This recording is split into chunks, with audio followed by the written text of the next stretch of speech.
Hello and welcome to today's episode of Served by SHFM, your food service hospitality podcast. The Society for Hospitality and Food Service Management is a community of like-minded professionals seeking educational, developmental, and networking opportunities to enrich their personal and professional goals. Hello and welcome back to Served by SHFM, your food service hospitality podcast. I'm your host, Michael Moore, and in today's episode, we are talking about the art of negotiation. What is it? How can it help? And just some basic ways to start to employ it in your everyday world, whether that's personally or professionally. And to be honest, I think this is one of the most interesting topics that we have explored yet, because it's so relevant to everyone's day-to-day life, whether you're interacting with friends, family, employees, clients. And we're lucky enough today to be joined by Mike Gregg, the co-founder and chief customer officer. But I got to know what that is. Chief customer officer of Nutrislice. Chief customer officer. That just makes sure that that essentially the title means take care of your customers from every stage of marketing, sales, client success, implementation of software. Just take care of your customers. I love that you made it important enough to have a chief position. I mean, honestly, it just says so much about how important that experience is. So Mike, I just want to say thank you for taking the time with us, today to connect, share some insights. You and I have talked in the past, and you're just a wonderful font of knowledge on this topic. And I think everyone needs to know about it. Well, thank you. It's quite an honor to be here and to be part of SHFM and the podcast. Congrats to you and the hard work of the team. Thank you. To launch this podcast. It's a pretty cool thing. Yeah, 387 billion followers. It's pretty interesting so far how rapidly we've grown. Yeah, I mean, they're all bots, but it's worth it, I think. I think just a fun fact about how we met was actually this last year at Amelia Island for the SHFM Foundation Golf Tournament. We found out quickly that we were both from Colorado. Actually, we were in line together, checking into the hotel exhausted at like midnight or 1 a.m. or something. I saw you 4.5 hours later in my golf foursome for this. And it occurred to me that, yes, we're both in Colorado and that I've done a terrible job networking locally. I've so focused on national stuff that we have so many wonderful companies here in Colorado. And so if anyone didn't have a chance, and I know you were well represented, your company was well represented at our last SHFM local.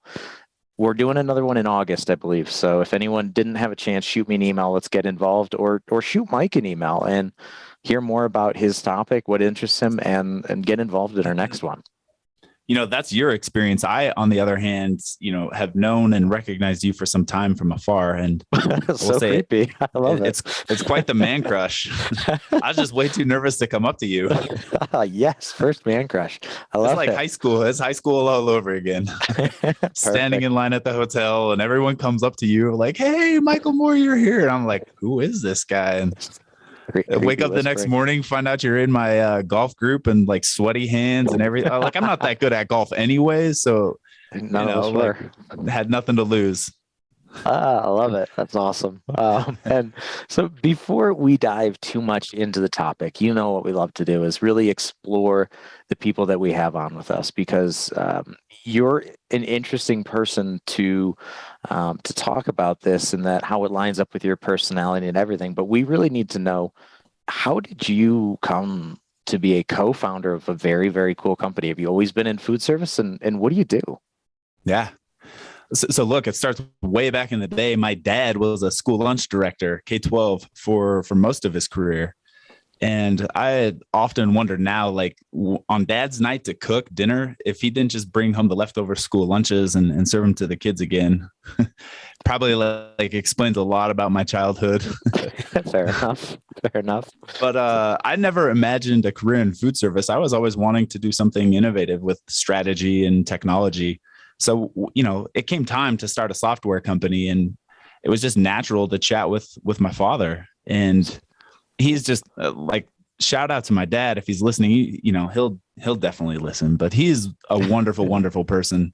He invited us into the life of a food service operator, the good, the bad, the ugly. Like, he just presented it. Here's what we experience. And, for me, it was equally parts impressive and depressing all at the same time. The impressive nature of food service operators is their commitment, just the time they spend, their dedication, passion to everything, to creating these just incredible food experiences. That's at the same time. Yeah, sorry. No, as I said, that's one thing that it's a great thing to point out how much time and energy is put into the background of food service. You can't really get a scale for it unless you're deeply involved, or if you think about every big meal you've had in your life, your Thanksgivings, your Christmas, stuff like that, if you celebrate, or whatever holidays you celebrate, it's 5, 6, 7 hours goes into one meal that is enjoyed for a very little amount of time, but it's so important just to get it right, how much work goes into it. Yeah, those experiences are what make life kind of worth living. And it's impressive, everyone that puts time into creating those experiences. So that was super impressive. Kind of the first time as an individual that I had seen that. The flip side to that, it was also depressing. Just no matter how impressive the experiences were being created, you could just see episodes in every career arc where there was just utter frustration and, just like, what am I doing? Why am I in this career?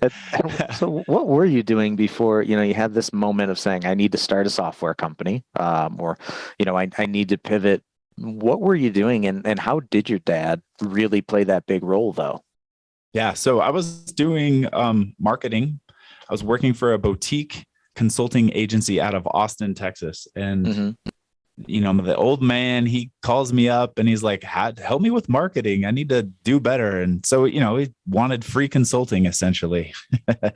And so that invitation into his life and career was eye-opening in the sense that operationally super sound, hard worker, very smart, just doing amazing things behind the scenes. But when it came time to tell that story to the front line, to the customers, it just kind of fell flat. And, in school lunch, there's obviously this bias that it's the cause of childhood obesity, all these negative connotations that come along with it. And he just exhausted at the question he would always ask is, no matter what I do, everyone thinks that I'm like some person who's ready to whip out some 12-month-old casserole at the deep end of my freezer, and they never understand the value of what we provide. And so that, like, here's what's reality is happening and here's what everyone is perceiving us to do was just off. And we wanted to bring that more into alignment. So that was essentially the genesis of Nutrislice. And, to some extent, the career I had before starting the software company really prepared me to kind of listen and grow in those areas to see where there were gaps and kind of solve those problems. And so how do you make that connection? How does Nutrislice bridge that gap between, your dad's hard work and millions of people's hard work and how that work is viewed, how it's connected with? We're not there yet. It's a journey for sure, a decade plus, but essentially, like, it's all about storytelling, and foods inherently have a story to be told. And in non-commercial food service, it's really difficult to do that because you're usually dealing with a customer's pressed for time. They just have different expectations. Technology trends are advancing where, people want seamless experiences, but they want answers to the questions they have at the snap, the tap of a finger. And, it's just been difficult traditionally and historically for food service to kind of provide that context and that storytelling at the pace of the modern consumer. I mean, it makes sense when you think about it. Everybody wants to know the life cycle of food. They want to know where it came from. Was it sustainable? Is it aligning with their food values? All these different things. And yeah, I guess you're really right when you think about it, that the larger corporations on the commercial side have the ability to get that information out there in an engaging way. And it's not something that you think of more in a K-12 facility or higher education even, or other verticals. Yeah, exactly. So you were marketing, your dad needed help. You were tapped as a free source of information, and you got inspired along the way. Did you just kind of up and leave and have that moment of saying, I got to quit my job, I got to do this? Or what did that story look like? Michael Moore, this is like the introduction to negotiation, and this is why I care so much about it. So So I'm working the day job prior to Hmm. starting Nutrislice. And, after about 9 months in, I realized that like I was, I had a critical role. I was really contributing. And, I probably just wasn't compensated to what I thought I should have been. And it was, it was time to kind of bring that up. And, Hmm. I was naive. I made a ton of mistakes, but essentially I think, I calculated one week, here's all the time that I spent and here's my hourly wage. And that imbalance of like what I was doing for what I was getting paid really kind of struck my mind. I had a hard time like escaping that thought. And so I'm like, I got to do something about this. And so I just like went in, sat down with my boss and, made the ask, right? And Which is let me always uncomfortable. It's a very uncomfortable process. Yeah, I mean, for someone who wanted to be in strategy, it was not very strategic, but I'll tell you, it didn't go well. It was one of those like classical boomer versus millennial conversations where, it just, it just fell flat. And, Been there. I just remember kind of leaving the office that day thinking in my mind, like, okay, if they're not going to give me a raise, then I'm going to have to give myself my own raise and work fewer hours. And like, okay, justified, like this is how I'm going to do it. And, freeing up time at night kind of introduced the idea of starting the software company. And that is both the frustration and the beauty of where I'm at today with Nutrislice. Okay. I mean, you're doing something that, we've talked about this on previous episodes. It's terrifying and it's a huge risk. And yet at the same time, it's yours and it's your idea. And you have the joy, I think, of seeing something come to life that is a reflection of you and your goals and your priorities and your energy and all that kind of stuff. So it's terrifying. Yeah. Well, I guess that does lead us naturally into our topic for the day, which, to be honest, when you first brought this up as something, I was so excited because negotiation is one of those words that it sounds hard. It sounds like you're on a TV show and working for the FBI and trying to talk somebody out of a Yeah, bank like robbery. when you hear the word negotiation, Michael Moore, like what immediately comes to your mind? Is there a scenario, a phrase? Like what do you think of Uh, negotiation? high risk, high reward, all or nothing kind of, somebody that is just I can't say the word, but like a very intimidating individual in their field that is making something happen or losing it all in one fell swoop. And High risk. Yeah, I yeah, like that. yeah, exactly. It's like a hard word, negotiation. I always have like this idea of walking in. Negotiation is some used car salesman like approaching me. And Mm-hmm. I totally know going in, like he is gonna try and swindle me. This car salesman is gonna try and swindle me. It's gonna be great for him and terrible for me. And so I put up all these barriers. I'm like, okay, let's negotiate. Yeah, yeah, And no, it's true, and that I think it almost goes hand in hand in a lot of ways with the word sales, mhm. where people see the word, they're like, oh, they're trying to negotiate to get me to buy something I don't want, and that if you're effective at all in sales, it has nothing to do with any of that. But I mean, I think it leads us naturally to the question of what are we talking about? Like, what does negotiation Yeah. mean in our industry? Yeah. I mean, I think the better way to think about it is negotiation is just really, really good collaboration. I And love that. Yeah. bad negotiation is bad collaboration. And when I change, at least for my own mindset, when I change, like instead of a negotiation, it's more of a collaboration. Hmm. That just works for me. And maybe that's just my personality type. But to me, I think, okay, it's time to get creative and collaborate with another individual, whether that's a boss, an employee, a client, a prospect, whoever that is. Like it's time to get creative and collaborate together. Yeah.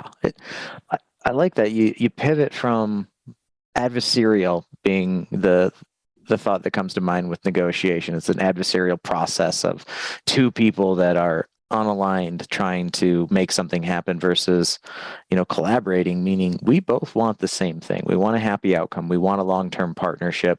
We want to satisfy what are the needs instead of forcing something.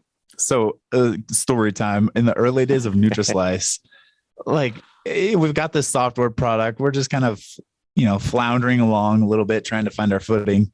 And we finally find an individual, a prospect who's like, hey, I'm interested in your software. How much does it cost? And we weren't prepared. So we're like, well, let's set up a time and we'll walk through the price. And we decided to have this internal meeting, and we're like, hey, let's negotiate with them. And like, if you were there like a fly on the wall, you'd have been like, you guys were preparing for war. Like, finance pulls out all their numbers, like, look at this ammo, and if they say this, if they do this tactical move, this is how we retaliate. And then, it's like all this strategy. And you would have been like, what are you guys doing? And we were, we thought we were negotiating, but really we were just punk kids, walking down the wrong path of how to negotiate and how to collaborate with other parties. Well, I mean, when I think of Nutrislice, I immediately go punk kids.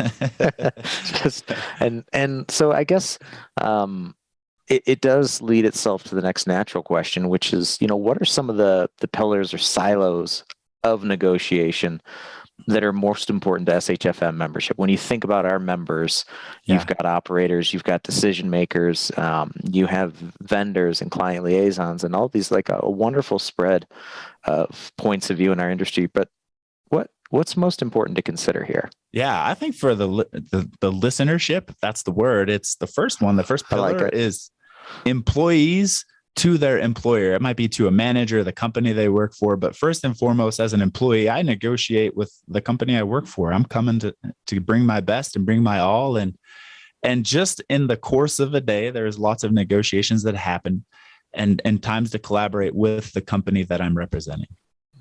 Okay. That's the first pillar. That's the first pillar. What else do we have? What else do we run through them all?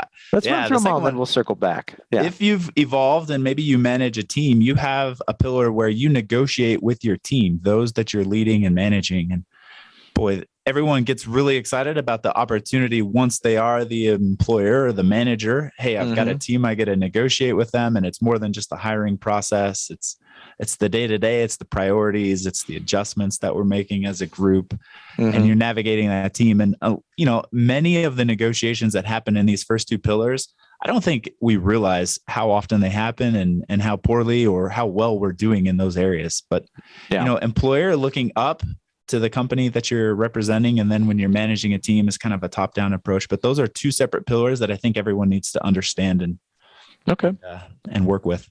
And what about the other one we talked about, which is kind of that relationship between providers and clients, or operators and clients? Client negotiation, operator to client management. That's the fun one. And, many in this space definitely are, we've got customers that we got to take care of. We got clients that we meet with on the regular, and we need to do a knockdown stellar job. And that's just another variable into this recipe where I'm also negotiating with my team and my company. And now I've got a client that's coming in and they've got needs, and it's just a balancing act. And you're just, being a skilled negotiator in this space, especially for members of SHFM, is probably one of the most critical talents that you need to be able to thrive, I mean, I agree. Like, if you look at negotiation as a part of your everyday life, no matter what position you're in, it's not a sales specific thing by any means. It's like you said, every aspect of your job is going to have an opportunity to collaborate on an end result that's different from where you started. Meaning, I may have one idea, you have a different one. We still want the same thing in the end. It's how do we collaborate and meet on that? And maybe just to start it off, we've got our three silos, but let's talk about collaboration between clients and operators. So client relationship management. Let's just talk more about it. It can be so hard. I mean, how do you do it? So my goal in everything that I do with my clients is to promote the long-term partnership and to add value to whatever they're doing. So if they have a problem, I'm here to solve it. I'm not here to sell. I'm not here to provide products, as I'm here to provide value in their day. I want to make their life easier. I want to make it more manageable, and I want them to build their business because we're able to help them get there. So that's how I see it. I never see anyone coming in and saying, I need this or I don't want this. It's just not not how I view it. I view it as, how do we promote a long-term partnership so in the end your company grows and we can grow with you? Hey, that's a fantastic answer. But what do you do now when you've got the client and they're just super hard to work with? They come to you or they have some crazy demands. Well, I mean, first off, you look at it, they wouldn't come to me if they didn't know we had something to provide. So the understanding there is, yeah, they have a lot of things in their world that are probably making them stressed for time, stressed in a million different ways. And to take a step back and understand that most of that has nothing to do with you or what you're providing, I think eliminates 80% of that. They're not trying to be short. They're not trying to do any of those things. They are in a stress position and they need help out of it. So I think you find the common ground immediately that way of saying, how can I help? What can I do to make your life better? One of the things that you're probably naturally really, really good at, and to me, the foundation of all good negotiation or collaboration is just bringing to the table a strong sense of empathy. Yes, the most empathetic people to me are like the ones that win the most with negotiation. I guess I never thought about that, but that's such a solid point. People want to felt understood, and they want to know that their problem is important to you as well, because it is. Yeah. I mean, yeah. I think the idea of a partnership, which all good relationships should be built on, the idea of a long-term partnership, is the understanding that your problems are my problems, meaning I'm here to help you. So I think in terms of someone coming in a little confrontational, understanding that they're not necessarily upset with you. They're upset because there's an issue and they came to you, whether that was happily or in a stressed position, because you could help them. And so, yeah. You're a very empathetic individual, Michael Moore. Just listening to you talk now, I can sense that you're there. But, just because you bring empathy to this situation doesn't necessarily mean that it's going to be a collaborative environment. How in the world do you get these crazy demands that probably come in? You probably receive a few emails. What's the craziest demand you've ever gotten from a customer? I mean, you get a lot of things that are, you're unable to meet them right where they want to start, simply because it isn't physically impossible, as we know reality to be, where someone's in a position where an order was missed on their end or some side, or a last minute catering request came in and they are 1,000 miles away and they need that product in 3 hours. Those types of places, those types of things come in, and I don't want to use the word crazy. I'll never apply that to any of the requests I get, but unfulfillable in that capacity. So, I mean, I would say that, yeah, it happens all the time. I mean, in the client relation kind of management, I think it's great. Like, empathy can sit with you, but in so many scenarios, what you need is empathy to sit with the other person as well. And they're coming to you. And, a lot of times, if you're the one who's providing the service, you kind of feel backed into the corner, and the client, because, they kind of have the upper hand in the negotiation, and you want to keep them happy, all that.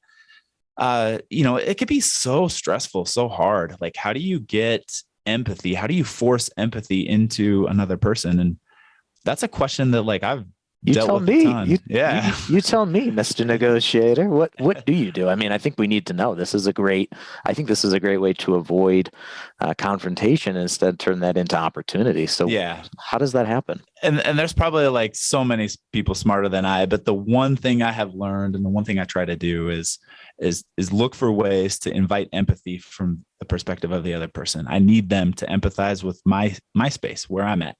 And the question that I kind of use all the time is, okay, this makes sense. You need this by this date, right? And you just confirm that you got it right. And they'll nod vigorously, like, okay, I'm in violent agreement that you understand where I'm coming from. You're very empathetic to my plight. I love that. And then you got to hit them with the killer question. And the killer question is, how am I supposed to do that? I love that. Yeah. How?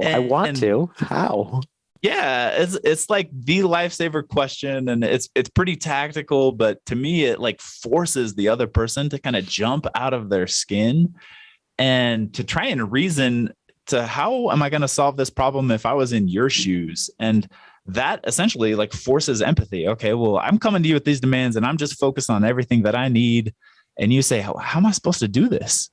And they're like, well, okay, like, what about this? And, we're in the software space. So a lot of times in food service, people want to understand software, but a lot of times they just kind of miss, they whiff on what it takes to do software, to build something, to release something, to implement something. So we have this account we have this client, they come to us and they're like, we need this account to launch in 2 weeks. And our launch time like typically is like 5 weeks. And we're like, okay, like help us understand, like we're empathetic. Why do you need this account to launch? And they give us all the answers. And it's like, okay, we get it. You are, you've got integrity. You've made this commitment to your client. You want to deliver for them. You've got an awesome operation. You want to show up and show out. Okay, we get it. Makes sense. And they're like, okay, you get me. And I'm like, well, how are we supposed to do this? And they're like, what do you mean? Can't you just launch it in 2 weeks? Just assign someone to work on it. We're like, okay, well, we've got a group of people. It typically takes us 5 weeks to launch. How are we supposed to do it in 2 weeks? What do you mean? Explain more. Okay, well, like right now our team's backed up. They're working with other implementations. How are we supposed to do this? And I'm like, well, could we just pay you more? And there wasn't the solution that we netted on. But as soon as we got this client of ours to like empathize with our situation and start to solve the problem as if they were in our shoes, like, I just knew, okay, creatively and collaboratively, we're on the same page. We're going to solve this problem. And that result is, it totally worked out. It takes creativity. You have to come at it with an open mind, but sometimes you just need to force empathy into your situation with the client. And being empathetic to them only gets you so far. I like that. And how have you seen a change in your success rates after you transitioned from the, what was the word? Adversarial kind of approach to negotiation. I mean, we're coming in, with our financials blazing and all hardcore stuff, and then you moved into, this different approach of collaboration. How have you seen things change? Oh, well, I mean, the creativity, when they come to us, they understand more our side of the equation in the business, and that helps when they bring. When they bring that empathy to the table, that helps us infinitely. And, the mutual understanding, we get to understand each other's business. There's just a deeper layer of that relationship. We understand why they want to do things, and there's greater trust. They know that they can call us up and we're going to tell them what we think and how we can deliver. And, we can share our concerns.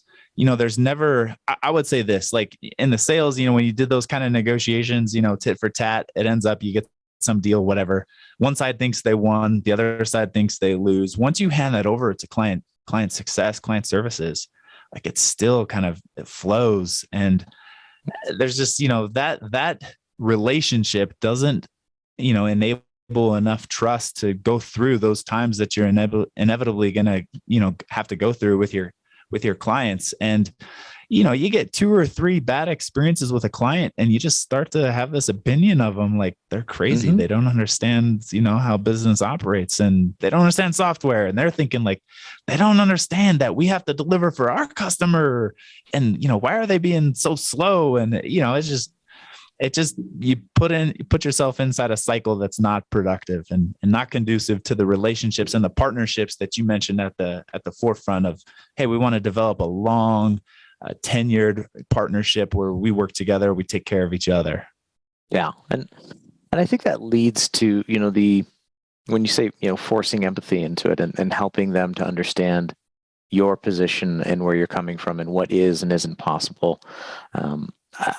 I think it's worth addressing in that, the difference between compromise and collaboration, where compromise has that, what is that old saying? It's something like compromise is when, both parties walk away unhappy or slightly unsatisfied with the outcome. And I don't think that's what it is. It's you get to the place that you both wanted to be in the end. You simply take a slightly different path to get there, where, new ideas are fostered. And in the long term, I think a lot of these opportunities where a client can come in, or or a prospective client can come in with what on the surface might seem unreasonable. And in the end, when you collaborate effectively and you negotiate effectively and get to the core of what they really want, because that rarely comes up in the first question or the first request.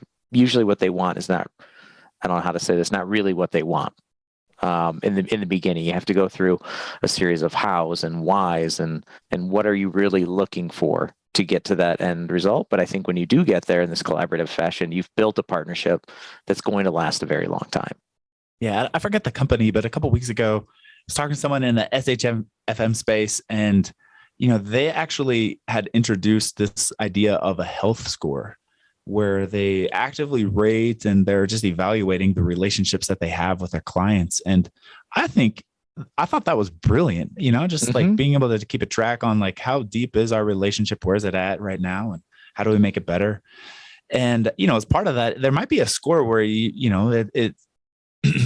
it's probably just something that each individual client services manager kind of puts together. But what is the level of empathy that we're feeling for each other at the time? And you can manage the relationships accordingly. Like maybe we need to get more curious and ask more questions and try to understand their perspective and their business a little better, so we can figure out ways to help them. I agree. And I think we could unfortunately talk about this all day long, but I do want to make sure that we cover some other aspects of negotiation. Can we talk about employee negotiation? It's probably one of the most interesting topics or things, to anyone in SHFM that is looking to advance in their career, that is looking to perhaps move in another direction, a new opportunity, something like that. I mean, let's talk about the employee side of negotiation. Yeah. What side do you want to talk about? Why don't we start first with, say, an employee looking for a raise or an employee looking for a new opportunity. Yeah. How have you done it? Successfully and wildly unsuccessfully, if I'm being honest. I think in the past, I remember one of my first positions, I won't name the company, but it was an Asian fusion restaurant in downtown LA. At the time, I don't know that it's still there anymore, but I remember when I first started, I was making $10 an hour, and which was not a lot of money. But I remember after my first opportunity for a raise came in my mind, for some reason, I was like, but they'll probably raise me to 15. and they were like, well, what do you think you've earned? I was like, clearly $15 an hour. And it was just a number that I made up, no approach to it, no legwork into it. And I walked away with 50 cents and you're welcome. Which is an example of an unsuccessful way to negotiate a raise, I could say. Yeah. And I think since then, little by little, I have learned that going into things well prepared is probably the best tool you're ever going to have in any kind of personal development negotiation or career negotiation, meaning the understanding of what you've done, what value you're adding, and depending employer to employer, very specific examples of, in my world, revenue generation, opportunity creation, execution, all these types of things. I found a much larger success rate. It sounds like you've had the good, the bad, the ugly, and everything in between. Yeah, I mean, I'll be honest. Probably most of them have been the ugly, but we're slowly gravitating towards the good. I hope. What about you? I mean, I told a story. One of the genesis ideas of starting Nutrislice was this poor negotiating experience where it left such a sour taste in my mouth. I'm like, I gotta change this. And, honestly, I'm probably not as strong on this side because when we started Nutrislice, we didn't really have bosses. So from, for the past decade, I've always been on the other side of the table. So I try to kind of walk through, like, hopefully an empathetic way, like what goes on in those negotiating rooms that, is happening. And what I have experienced for myself when others have come, with those questions is that, empathy does need to still be there. And empathy just doesn't come out of, just because you want to be empathetic. You really have to ask questions to get there. And there's so many dynamics to the equation and competing variables outside of, do you, Michael Moore, deserve this promotion? And it could be company policies, HR, finance. There could be so many things that you're just not fully aware of when you go in to have that conversation that you probably should tease out. And I think that will just help in the conversation and in the dialogue. Is your manager, are they permitted to make a promotion or give a raise? What is the process that they have to go through? And, what's the relationship that they have with their teams and their managers? And is that strong? How much work is that going to take if they're all for it? Like, is this, a huge ask of things they're going to have to go through? Or, what obstacles or hidden variables and blockers am I not seeing? Probably the best tactical way to do that in just an unassuming way is this thing you and I have talked about. We call it labeling. Mm-hmm. And, labeling is when you ask questions like it appears, it sounds like, it feels like, it's very non-committal. But what I think it does demonstrate, like theoretically, is that I'm trying to understand this. I don't fully grasp it, and I know you do. So can you just enlighten me more on this topic? That's a great way of, when I first learned about it, it wasn't quite framed in that way. And I really like that. It's I have an idea. I think I'm moving in the right direction, but you're the expert on this. Can you clarify? And nothing emboldens a manager more than like, I think you can teach me. It's true. Like, well, let me teach you.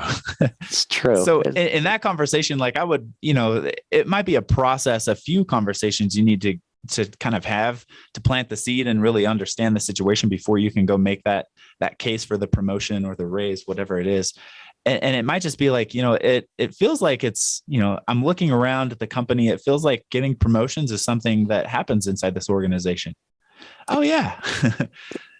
And I think a wonderful point that's being raised is, and maybe I'm speaking from my own experiences, that you can assume as an employee going to your boss that there's a benefit to almost blindsiding them with the conversation of, I'm here, this is, a weird mood, but I want to talk about a raise, where you walk in and they're like, what did you want to speak about? And you say, oh, I need a raise. And I don't think there's a benefit to that. I think there's so much more benefit in taking the time to do your research, show them that you are actively trying to understand how the company operates, where its priorities are, what its limitations are. The politics, because every company, if you have 3 employees or you have 3,000, there's politics in play in terms of what is and isn't possible. And I think it's probably an important message to reiterate, in that there is no downside to showing that, yes, at some point you're going to ask for a raise, but you're doing your homework in order to make sure you come into that conversation as prepared as possible. Yeah. And you and I are big fans of labeling, just because you can see a behavior, you can call it out. You could be in a meeting and you're really not casting stones. You're just saying, it feels like you and your boss, it seems like this department is kind of struggling in this area, and you need someone to kind of step in and fill that role. Mm-hmm. And they'll just jump right in and like, oh yeah. And they invite you to kind of think more like the things that they're seeing. And, I like the labeling. It feels like, it looks like, it appears. You ask questions that start like that, and it's unassuming, and people are going to give you information, and you're going to be able to kind of build the story of, mm-hmm. This is the organization, and getting promoted, getting a raise, changing maybe my career track. This is what it looks like here. And, with that information, you're much better aligned to collaborate and to move forward. I like it. And from I guess to switch the mirror around, or to change seats at the table, from you've got a lot more experience being on the employer side of things when someone comes in and wants a raise. How is that different? How does that look from that side of negotiation? Right now, the most common thing, because hiring is so hard, people are coming in and they're saying, all right, well, I got this offer from this other company and they're offering me X, Y, and Z. And boy, I should probably take this, right? And you're just like, okay, we've got to collaborate here. and Emergency collaboration. and for the safe assumption, let's just assume. I mean, I can actually tell a story with this. Pat Stevens, who right now leads our sales team. We hired him. He was brand new to the industry, but really young in a sales career. And we love Pat. I mean, it's just been great having him on the team. And we knew that like Pat's desire to grow inside our company was probably like faster and stronger than what we were actually capable of providing, both in terms of, resources, compensation, title, all of that. Like we just weren't structurally there to give him everything that he needed. And so like we were upfront, but he came to us just because he was so good. He's getting recruited and he's like, I have this offer. Here it is. And he actually had the offer. I'd really like to stay here, but I'd be crazy not to like take a really hard look and probably take this because of, X, Y, and Z.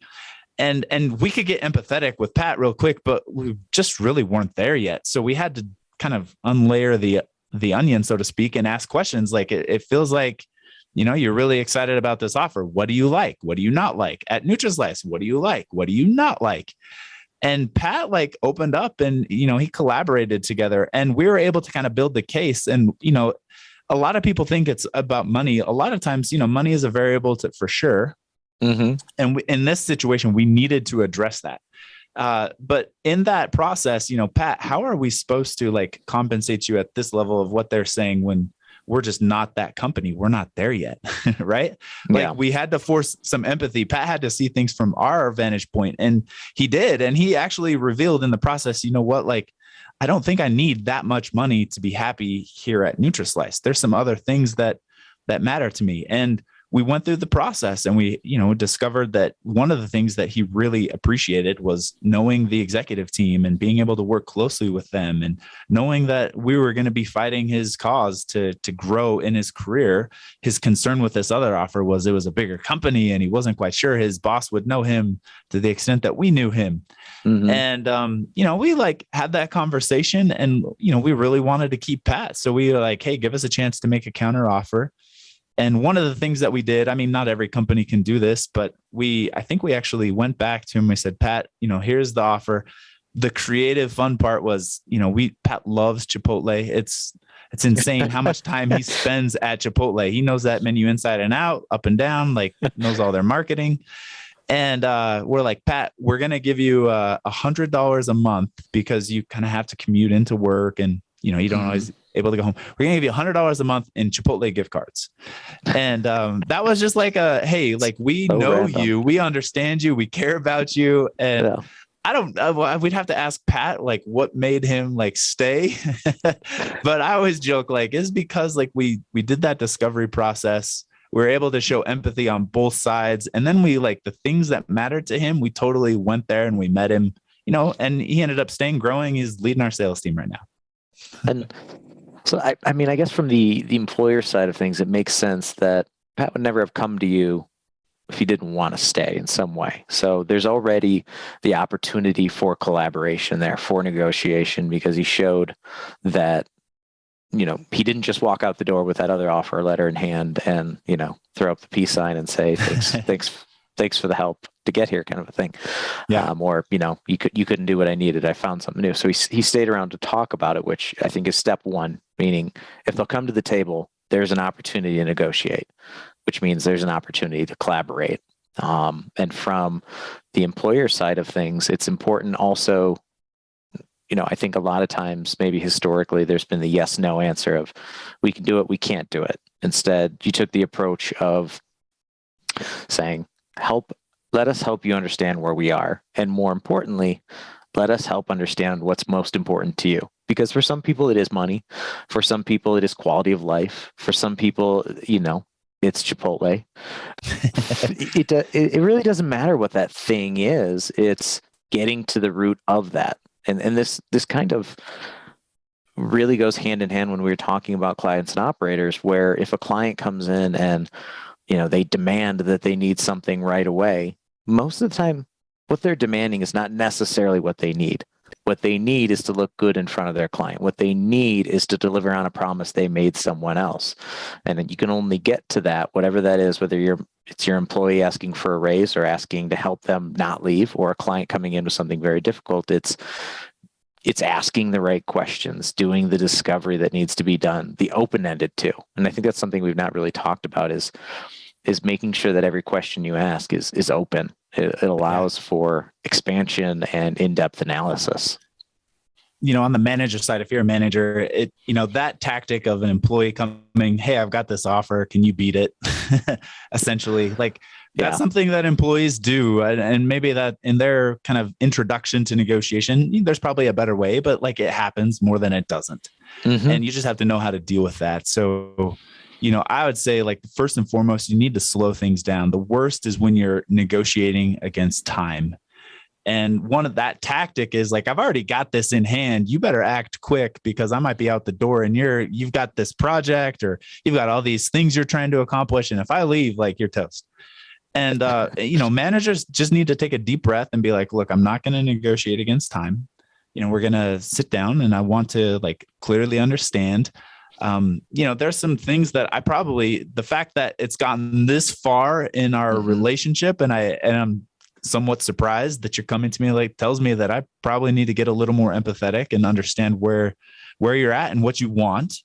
But at the same time, you're definitely coming and, you're thinking of number one, which is fine, but I need you to also see where I'm coming from. And so I need to use some of these negotiation tactics to collaborate so that we're on the same page, kind of working towards the same resolution. And, indubitably, in every one of these in every one of these conversations, there's the light bulb moment where I know if we can get to this level of mutual understanding of the situation and that we understand one another, if we both choose to pursue a relationship, a partnership, then it's going to happen. We just have to kind of work out the details, but the fun is kind of creating that win-win scenario, setting up the structure and the framework so that, everyone can move forward happily. I like that. And so I think that to sum up some of the things that we've talked about today, it's when you look at negotiation, if somebody comes to the table, the metaphorical table of your inbox or a request or whatever it is, no matter what position they start at, the fact that they came and they are willing to talk means there's an opportunity for negotiation. And if there's an opportunity for negotiation, there's an opportunity for collaboration. So going into it with that mindset, I think opens up a lot of doors that start off closed. If you come from maybe the wrong mindset or maybe not the best mindset. And then, adding empathy into the conversation, understanding what's motivating people the most, what things are really driving them, and helping them to understand too your side of the conversation, which is how can I get you what you need, and forcing them to think about that to add a sense of realism to it, meaning, you can't just come in and say, I want, a giant pink unicorn that can fly around my living room. It's okay. How can I get you that unicorn? How can I make this wonderful thing happen for you? And then I think we also talked about labeling as an important part of helping other people identify what's really important to them or where they're coming from and how they feel about a certain topic. And then maybe the last one that was also just as important as the rest was going into any negotiation with the work done on your end, with it in a personal position. If you're going into your employer and saying, I want a raise, going into that with the idea that I need to know what their position is going to be before I go into it. And I need to know what's most important to them and show that value while I'm in the room. And from maybe the employer side of things, it's taking the time. If somebody comes in and says, I want to leave, it's what's really important to you. Is it this new job, or is it something we can do to meet the needs of what you love about this new offer? Yeah. Did I sum it all up? You got it. Did I get it? Negotiation is a life-changing skill. I would, my observation just with the people that we've worked with and people that we've hired internally, I think, step one is just getting a person to the point where they can feel empathy for others. And that takes some work. Some of us are Mhm. cut out for it. Some of us aren't. That's only 50% of the equation, though, to good negotiation. I think the opportunity in the future is, and now and into the future is, how do I take my skill set such that I can empathize for the other person, but can I help them empathize for me? And if I don't feel that they're there yet, then it's not going to be a great negotiation. So what are the tools and the techniques, the questions? What are the things that I can do to bring that to the table so that there's mutual empathy, mutual understanding, and then like collaboration is the byproduct of that. And some really creative partnerships are going to happen because, someone's out there listening and like, okay, I'm going to do this. I love it. And we're coming up against the end of the hour, so I want to make sure that anyone out there that's listening, if you want to hear more about this, I think like we could talk about this for days on end. In that we didn't really go into any of the nuances of anything. We talked a little bit about labeling, but there's mirroring.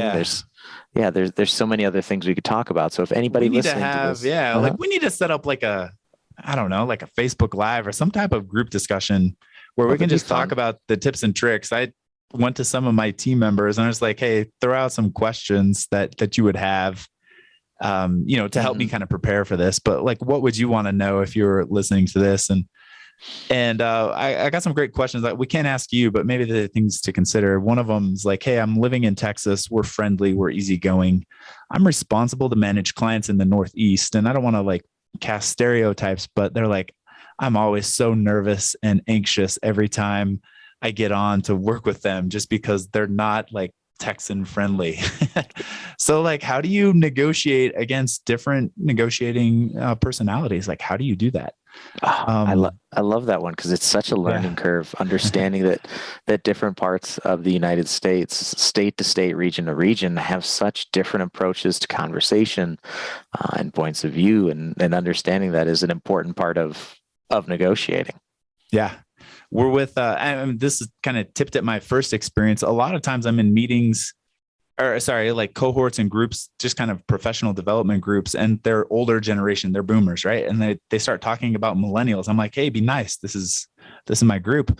But they're like, these millennials, they come in to work and after 3 months, they feel like they can go straight to the CEO's office. And it's like, well, how do you negotiate like the different generations? And there's all sorts of things that are happening there, and it works for sure both ways. Well, it can be a beast. So like, how do you do it? These are like the issues that I think as it relates to negotiation are critical and fun to kind of discuss and figure out how do we how do I as an individual move forward and negotiate these relationships effectively? Let's line up a part 2 where we deep dive into things, or whether it's a Facebook Live or maybe at national conference we could do something. I don't know. There's a ton of ideas out there, but I do want to make sure that if people want to hear more, I think we have a lot more to discuss on this topic because this is just tip of the iceberg. But I do want to say thanks for coming out. Mike, this was awesome information that I think people wanted to know. And I know you're busy, so, carving out an hour for anybody nowadays is greatly appreciated. But before we let you off the hook, there's a question we always ask at the end of this. It's if you could reach back through time to that sweet little baby face boy, Mike, when he's first starting out his career, and he doesn't know anything yet. He hasn't figured out the art of negotiation. You're on your professional journey. What's one thing you wish you could tell yourself at the beginning? Yeah, that's a good question. If I could go back in time and chat with myself, I would totally just be like, look, you will go further as an individual, as a company, as a team. You will be able to go further in that pursuit if you are trying to create those win-win scenarios and really prioritizing the success of others. If you can build that empathy and be smart enough to navigate and learn how to make other people successful, that will take you further than if you're just focused and working, striving towards your own success.